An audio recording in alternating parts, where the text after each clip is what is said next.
The creatures chuckled on the roofs and whistled in the air, and shook their fists and gnashed their teeth and swung their frenzied hair. Talos is the god of destruction, of storms, of forest fires, of earthquakes, and of tornadoes. His names echo thunderously, even when spoken in fearful whispers. The Destroyer, the Storm Lord, the Storm Star, the Raging One, and the Wildfire. In Kalimshan, he is known as Baal Ross. To the Bedouin nomads of Anorak, he is Kozar. And deep within the Underdark, he is Malik. He represents the rumbling devastation, the peals of thunder, the uncontained fire, and all of the devastating forces of nature. Talos appears as a bearded, tall and imposing man of fearsome stature who wears half-plate armor over black leather. His gloved hands clench tightly as if struggling to contain forces untold, and a dark eye patch conceals his missing eye. When exposed, the vacant socket swirls with stars and galaxies of infinite depth to shatter a lesser mind. He may announce his arrival by roaring laughter over howling winds, or by the clash of storm cloud fists meeting to spawn horrendous storms. But rarely are his sightings recorded, for none are left alive to tell the tale. His messengers and servants include elemental quasits who tempt mortals with power, or vargoyles, being flocks of fiendish winged heads who feast upon intelligent beings, or yeth hounds, great hunting canines with the faces of men whose howls evoke indescribable terror. In the beginning, the first conflict was known as the War of Light and Darkness, where the twin goddesses of Selune the Moon and Shah the Night battled over the creation of life. This fratricidal genocide birthed Talos by way of its unbridled fury, and he has reigned over chaotic destruction ever since. The First Nations knew Talos as the Destroyer and as the Raging One before their empires fell, as all shall fall within time. Most recently, Talos made a ploy to usurp control over wild magic from Mystra, the goddess of magic, but he was rebuked for now. Talos lives for a single purpose: to prove to the gods, to mortals, and to himself that there is nothing in creation that he cannot destroy. He is a tactless bully, violent, impulsive, childish, and vengeful. And yet whilst he enjoys wreaking havoc, rage drives him forward more than any sense of satisfaction over his deeds. He respects no boundaries. He loathes weakness, and he lashes out at even the slightest suggestion of compromise. Woe betide those who hint at the depths of his insecurity, only to find their names added to his hoard of grudges extending from creation to the end of time. To say that the Storm Star has allies is a phrase that begs parentheses. He is the leader of the gods of fury, being a confederation of deities that he is able to dominate through their shared mutual interests. With Auril the Winter Maiden, he is cordial enough and even flirtatious or competitive at times. But this belies a mutual effort to erode one another's positions, as Auril makes the winters progressively colder to remind Talos that she alone rules the frost-biting winds, whilst he in turn claims any glory to be had between their works. Likewise, Umberlee, the Sea Queen, would gladly see him dead, that she might drown the worlds in tidal waves and thus become the sole god of devastation. But her impotence over solid ground leaves her weaving intrigue and romance to lure the Storm Lord into her web of deceit. Finally, the Storm Lord barely tolerates Malar the Beast Lord, cooperating with his bestial inferior only begrudgingly. Outside of his hellish court, the Destroyer once courted Beshaba, the Maid of Misfortune, who saw through his advances as a ploy to seize her domain, and thus rejected him coldly. Finally, he has secretly turned Velsharoon, the god of necromancy, against his lord Azuth, the master of spells. But in truth, the Lich Lord plays both sides, pitting the Destroyer and the Archwizard against one another for his own inscrutable ends. Meanwhile, the enemies of the Raging One include any force that creates, builds, learns, or protects. A list that includes Chontir, the goddess of agriculture and the source of all life, beside many other nature deities, such as Sylvanos the Tree Father and his kin, Mialiki the Forest Queen, Shialia the goddess of fertility, and Eldath the goddess of peace. Likewise, Gon, the god of craftsmen, whose creations the Storm Lord both loathes and envies for their destructive powers. He also opposes lawful deities, such as Tyr, the god of justice, Helm, the god of protection, Ogma, the lord of knowledge, Denia, the god of writing, and Savras, the hand of fate. He is infuriated by Valkyr, the god of sailors, for his many canny escapes from danger, and he shares a mutual animosity with Lathander, the Morning Lord, who blames Talos for most of the evils of the world. Even Sune, the goddess of beauty, turns up her nose at Talos for his hatred of creation.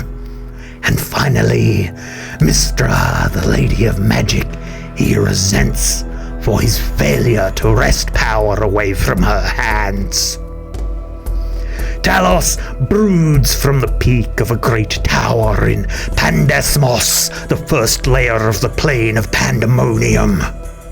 His domain is variously known as the Screaming Towers, as the Tower of Ruin, or as the Towers at the Heart of the Winds. Besides his destructive powers, too numerous to describe, Talos may see, hear, touch, and smell anything within a range of 16 miles. He may also perceive anything within 16 miles of any of his followers, his holy sites, his sacred objects, or anywhere that his name has been spoken within the last hour. He may sense up to 20 locations at once, and he may block lesser gods from viewing 2 locations for up to 16 hours. He is aware of all natural disasters for up to 160 days before they occur, and retains the sensation of destruction for 160 days afterwards. He is also aware of all violent rebellions. And finally, he may create any magic item that draws its power from the school of evocation magic. Talos is a greater deity, among the most fearsome entities on Toril. Thus his chaotic evil alignment represents his utter contempt for weakness, for restraint, or for any opposition to his will. His clerics wield the Tempest domain, and they will rebuke and command undead. His chosen weapon is a lightning bolt, which his divine casters imitate by training in the spear. His casters pray for spells at different times throughout the year, typically changing every 10 days, or else at the Storm Lord's chaotic whim. The followers of the Destroyer are known as Talos, and they include many Ravagers, Raiders, Looters, Brigands, Half-Orcs, and numerous apocalyptic cults. But also many who show fealty not out of any loyalty or affection, but rather to placate and to escape his wrath. Consequently, his faith breeds an opportunistic ideology of taking what you can whenever you can, for Talos may strike you dead at any moment. Talosans preach that only through devotion to the Raging One may you avert or delay imminent destruction, or else redirect his fury towards your enemies. To curry his favor, Talosans will seek out and fearlessly embrace natural disasters the world over. Talosans mark popular holidays by praying for storms and for disasters to ruin the festivities, particularly Midsummer and High Harvest Tide. Indeed, each impromptu storm is a festival to them, and they hold ceremonies to summon down lightning and thunder to accompany their wild revelry. Among their favorite rites is one known as calling down the thunder, which involves the sacrifice of a sentient being by having them struck by lightning. For more private prayers, they hold a ceremony known as the Fury, whereby a worshipper first prays and then falls into a frenzy, lashing out around them to cause as much havoc and destruction as possible, before praying once again. The Storm Star's clergy include both clerics and druids, and whilst the Talosan Church is small, it is near universally despised. No small wonder, given his clergy's penchant for protection rackets, whereby they extort wealth from sailors, from farmers, and from villagers under threat of bringing down natural disasters upon their heads. The Talosan Church thus always seeks expansion, as the god desires more followers, and his clergy always covet wealth and power.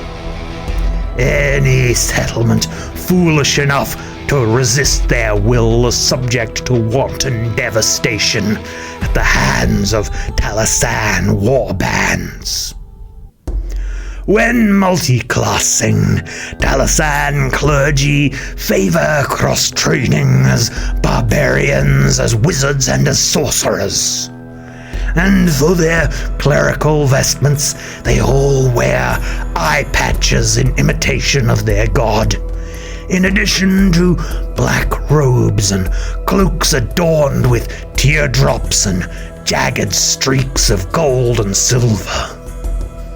The most important among them don blue and white robes marked with crimson.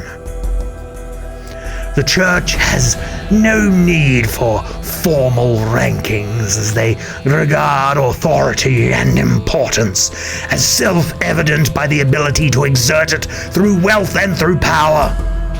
Thus, obedience is enforced, not earned. The worship of the Raging One is outlawed across most of Faerun, but holdouts and notable cults persist across the Moonsea, in Kalimshan, across the Vilhon Reach, including Sespec and the Trondlewood, within the Nilantha Isles, and across Anorak among the Bedine people. Despite their unpopularity, most Talasan places of worship are fortified citadels capable of resisting long sieges, such as the Gulf of Storms, a powerful temple in the Troll Mountains within Arm. But within Kalimshan there still exists a great temple known as the Towers of Fury, dedicated to the worship of all of the gods of fury together. Talos' chosen are known as Storm Lords, and they tend to take the role of cult leaders. For armaments, they wield blunt weapons, javelins, and spears, and they may wear any kind of armor. They mete out death and chaos liberally, acting as bandits and as raiders of surrounding regions to enrich themselves with wealth and luxury. But the most clever among them use madness and wanton chaos as a mask to hide their own personal objectives. Regardless, Talos demands of his Stormlords that they call up a storm or engage in an equally destructive act at least once every 10 days. In exchange, Stormlords are granted resistance to the extremes of their native climate and are able to walk or to fly through storms without harm. They are also immune to lightning damage, and they may walk through non-magical fires safely, though this protection does not extend to their belongings. They also possess the ability to walk on water, and as they grow in power, they are granted spells affecting lightning weather, and some may even call up earthquakes.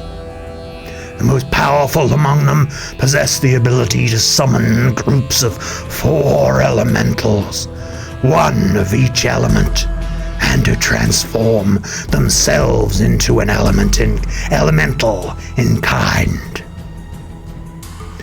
Whilst his cults usually operate in secret, there are a few powerful organizations that are rumored to swear fealty to the Storm Lord.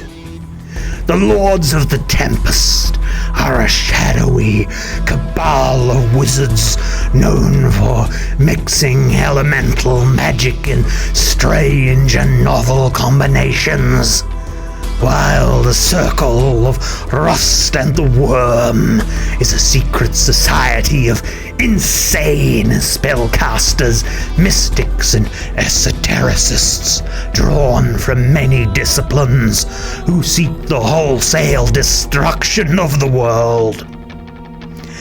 In my world, nigh a century ago, the divine ecosystem was demolished when Lord Ao, the overgod that governs over the innumerable deities of Faerun, vanished, leaving behind no obstacle to the gods enacting their darkest wills upon humanity and upon one another. Talos, in particular, had long hated the island kingdom of Lantan, being the homeland of the gnomes, for its mechanical perfection, being an Atlantean realm of technological wonders that offended his sensibilities. Indeed, the god Gond himself once inhabited these lands and taught the Lantanese the secrets of gunpowder, offering them destruction that rivaled the Storm Lord himself. Thus, Talos battered the fortress island with deadly storms, gales, and hurricanes as he weakened its foundations with earthquakes. And though Lantan survived, it is a shadow of its former self. Today, the Lantanese face ongoing ecological catastrophes as the fuels and the batteries that once powered their mechanical kingdom now leak pollution into the soil itself. Thus, they impel spies and explorers to sail on to mainland Faerun, seeking magic and technology to assuage their civilizational collapse. Driven by rumors of a material known as orichalcum, said to be refined from the essence of slain gods and capable of powering indescribable wonders. The gnomes at Lantan will stop at nothing to ensure their homeland's survival. The edicts of the Storm Lord echo thusly: life is nothing more than meaningless chaos, and the threat of death appearing at any moment, and therefore you should grab every shred of power you may before Talos strikes you dead, for he alone is the fury of the world, and all nations must be evangelized to fear his wrath. Walk fearlessly and publicly into the eye of natural disasters, so that others may witness the protection that Talos alone bestows upon his faithful. Likewise, reveal to them the destruction that awaits the infidel. Pray to him with fervor, and spread the fear of his impending doom, for it is the same doom that shall become your blade, unsheathed and hurled at those who threaten the Talasan. And finally, prove beyond any shadow of a doubt that none may afford even the slightest touch of the Storm Lord's disapproval, nor that of his faithful.